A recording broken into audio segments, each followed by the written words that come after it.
کلا لا وزر، ہرگز نہیں، کوئی پناہ نہیں، الی ربک یومئذ المستقر، اس دن تیرے رب ہی کی طرف جا کر ٹھہرنا ہے۔ تمام مخلوق اللہ کے حضور حاضر ہوگی، حساب کیا جائے گا، جزا دی جائے گی، جسے چاہے گا اپنی رحمت سے جنت میں داخل کرے گا، جسے چاہے گا اپنے عدل سے انصاف سے جہنم میں ڈالے گا۔ يُنَبَّأُ الْإِنسَانُ يَوْمَئِذٍ بِمَا قَدَّمَ وَأَخَّرَ، اس دن آدمی کو اس کا سب اگلا پچھلا جتا دیا جائے گا، بتا دیا جائے گا، جو اس نے کیا ہوگا سب اسے بتا دیا جائے گا۔ بل الانسان علی نفسہ بصیرہ، بلکہ آدمی خود ہی اپنے حال پر پوری نگاہ رکھتا ہے، انسان خود اپنے اعمال کو جانتا ہے۔ وَلَوْ أَلْقَى مَعَاذِيرَهُ،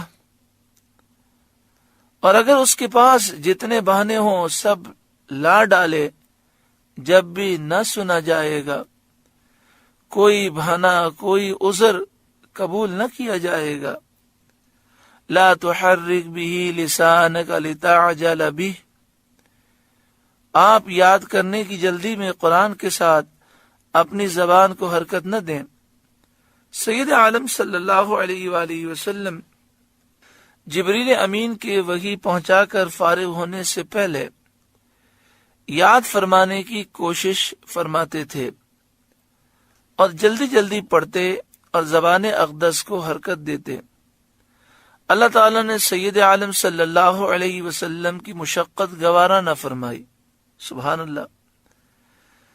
جلدی جلدی پڑھنے میں، زبان کو حرکت دینے میں بظاہر دیکھا جائے تو کوئی بڑی مشقت نہیں ہے، لیکن اللہ اپنے محبوب سے کتنا پیار فرماتا ہے کہ اللہ تعالیٰ نے اس مشقت کو پسند نہ فرمایا کہ میرے محبوب اس مشقت میں مبتلا ہوں۔ اور قرآن کریم کا سینہ پاک میں محفوظ کرنا اور زبان اقدس پر جاری فرمانا اللہ نے اپنے ذمہ کرم پر لیا، اور یہ آیت کریمہ نازل فرما کر حضور صلی اللہ علیہ وآلہ وسلم کو مطمئن فرما دیا۔ لا تحرک به لسانک لتعجل به، آپ یاد کرنے کی جلدی میں قرآن کے ساتھ اپنی زبان کو حرکت نہ دیں۔ ان علینا جمعہ وقرآنہ، بے شک اس کا محفوظ کرنا اور پڑھنا ہمارے ذمہ ہے۔ آپ کے سینے مبارک میں محفوظ بھی ہم کریں گے، اور آپ کا پڑھنا یہ بھی ہمارے ذمہ ہے۔ فَإِذَا قَرَأْنَاهُ فَاتَّبِعْ قُرْآنَهُ، تو جب ہم اسے پڑھ چکیں اس وقت اس پڑھے ہوئے کی اتباع کریں، یعنی آپ کے پاس وحی آ چکے مکمل ہو جائے، اس وقت اس پڑھے ہوئے کی اتباع کریں۔ اس آیت کے نزول ہونے کے بعد نبی کریم صلی اللہ علیہ وآلہ وسلم وحی کو با اطمینان سنتے، اور جب وحی تمام ہو جاتی، مکمل ہو جاتی، تب آپ پڑھتے تھے۔ ثم ان علینا بیانہ، پھر بے شک اس کی باریکیوں کا آپ پر ظاہر فرمانا ہمارے ذمہ ہے۔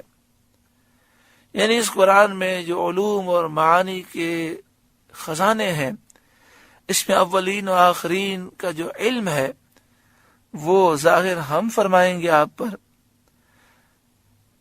کلا بل تحبون العاجلہ، کوئی نہیں، بلکہ اے کافروں تم پاؤں تلے کی دوست رکھتے ہو، تم دنیا کی محبت میں مبتلا ہو، جو عاجلہ ہے، پاؤں تلے ہے، ذلیل ہے، یعنی تمہیں دنیا کی چاہت ہے۔